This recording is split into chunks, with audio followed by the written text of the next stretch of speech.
Alright, on this video, I did a lot of stuff, and I didn't talk very much about any of it. Or did I? I can't remember because I've been kind of just picking at this a little bit at a time all day long.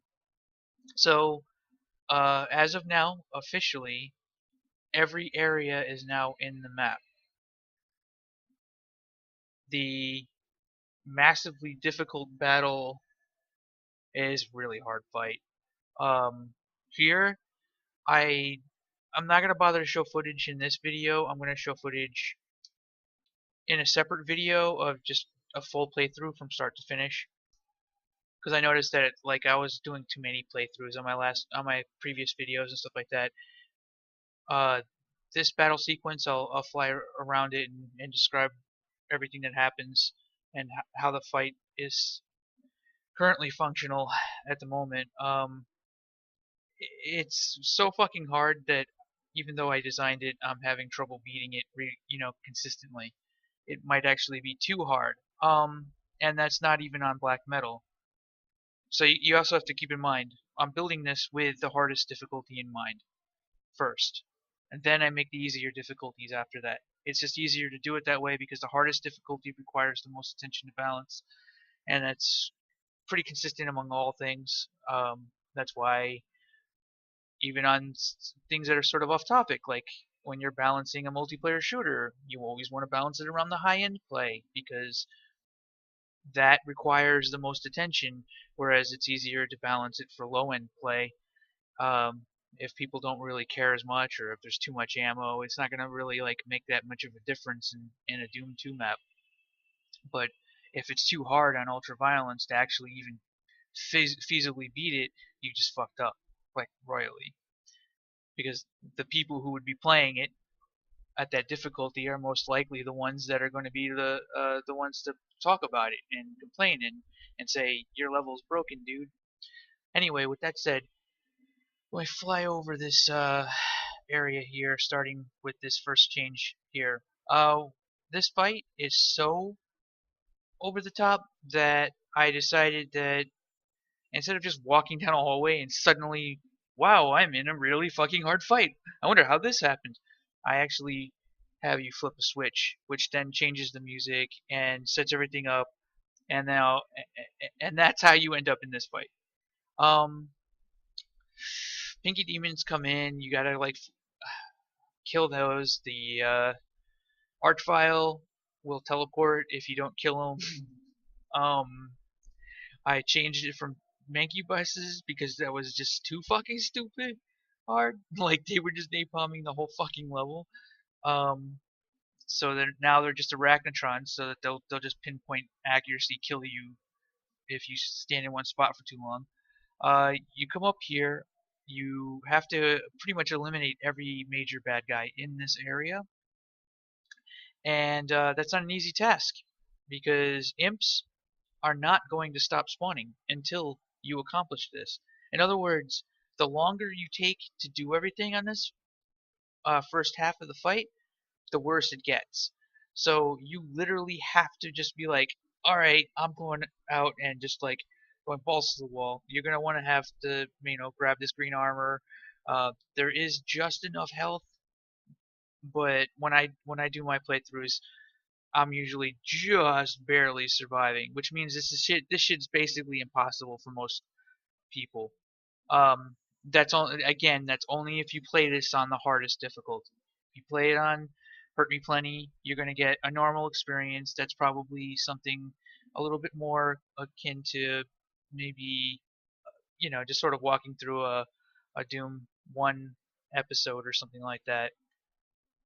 I like to make the hardest difficulty fucking stupid, and then like the normal difficulty, about what it's supposed to be, and then easy, I still leave a little bit of challenge, but I go extremes, so it's one extreme to the other. Um, After you eliminate the first rounds of enemies, Keiko demons start spawning in, and three Barons of Hell will spawn in. The three Barons of Hell die. Actually, if you kill two of the three of them, it lowers this down, and then you get all the pinky demons, and you have to kill all of these guys. So you might notice that there's something a little bit strange that I'm doing on this side over here. Like, I'm starting to put these like boxes and stuff like that. I kind of want to make it look like, I know there's a lot of visual work that I need to do at this point, but I kind of want to make it look like there was an enemy base here, or there was a human like area. Look at this shit. Um, like the UAC troopers were like trying to take this place over, and then something went wrong, and everybody turned into zombies. That's kind of the gist of it. Like they were doing something here, so there's going to be lots of boxes and maybe equipment that I can. And this building doesn't have any art at all, and I got to explain what that's all about.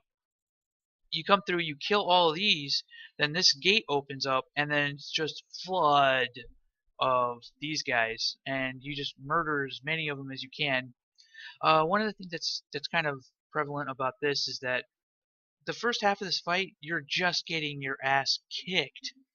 You're just getting every like your ass is going to be sore after the kicking that you're going to be getting for the first half of this fight.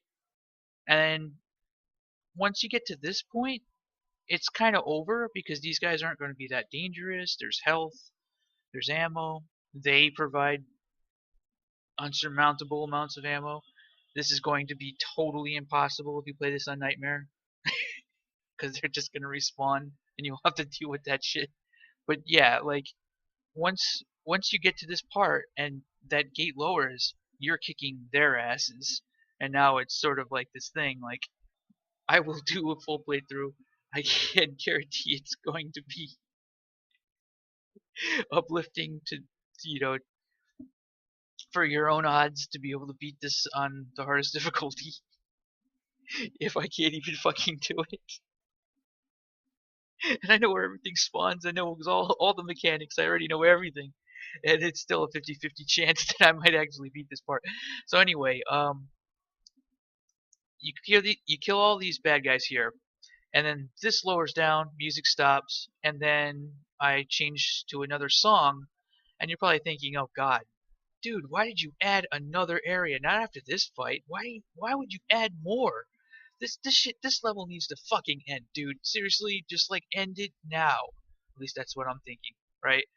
Um, this area is a non-combat area. This is something that doesn't happen very often in Doom. Basically, you come into here, and I'm just gonna have hordes of dead bodies, shit, like make it look like shit already went down here, and you walk in, and it's a puzzle with switches. And I want to do these like dials on the floor. I don't know if I'm going to be able to do this or not, but I'll give you clues in this area. One of them will be like the Baron comes out at noon, and the Archvile comes out at midnight. And these dials on the floors are basically like clocks. And you flip a switch, and it'll go from 12 to 3 to 6 to 9 to 12, right? And every time you flip the switch, it changes again. And you just have the Baron, and then you have the Vial. I'm totally spoiling this, like if you're actually trying to gonna beat this like legitimately. But so I provide these clues, and it'll just be like a regular message when you walk up to this. Like I haven't figured out exactly how I'm going to provide that. But then in this room, there's a really big dial and a switch, right? And I'm not exactly sure how it's going to work yet. But like once you do those two smaller dials, then there's like one more clue. You get this dial to the correct point, and then you flip the switch that's just overlooking this, and then it just raises stairs up to the red key. So one of the things that's really important about this part is that as soon as you enter this dial room, I put a lot of care into making sure that you see the red key up there. You see that red skull key from pretty much everywhere in this entire area, and there are no enemies.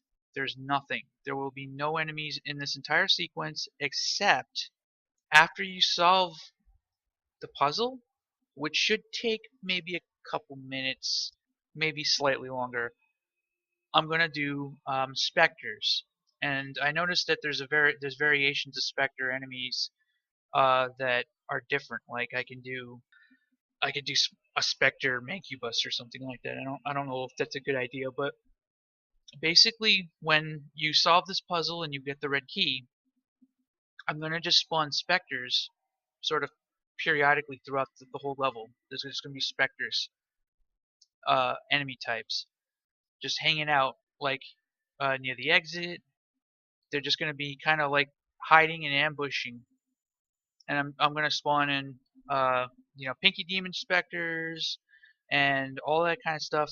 I might actually even do something as weird as having an Archvile specter hanging out by the exit. Now, this would actually be a pretty good space to fight an Archvile, honestly. There you go. That's it. That's the whole level. This is a long fucking map. And I'm imagining that after this fight, players are going to be very, very, very tired or fatigued. So this sequence needs to really separate things, and it needs to be something that has absolutely no combat and is just a visual feast to cleanse the player's palate. So new music, lots and lots of dead bodies. This area is meant to be a visual feast with some thought to get your mind off of the combat, because you are at this point going to be sick of the fucking fighting. And that's pretty much it. That's the gist of this so far. And one of the things I liked about working on this level so far, I have to say, is that I'm actually able to sort of delve into pacing a little bit more than I normally would when working on uh, a Doom 2 level. Like, I've been able to really just script the fuck out of this. There are no limitations. Jesus, this is a really fantastic tool set for just making fucking awesome Doom levels. GZ Doom and Doom Builder are fucking phenomenal, and I can't believe the damn thing gets a patch every fucking day. Fucking phenomenal. So without these excellent tools, I never would have been able to even get this far. Not with a project like this. It would have been much more tame, probably for the better. I don't know. I mean, maybe I've gone too far. Maybe the switch puzzle is just going to confuse people, or maybe it's not what's going to be fun. But I think that this is actually an interesting change, and I think it also highlights one of the things that I think that Half-Life got right, and a lot of development studios have still not quite figured out. There's this concept of pacing where you don't just throw battle after battle after battle. You have lulls. All right, stay tuned for more. This level's getting done. Back from the dead.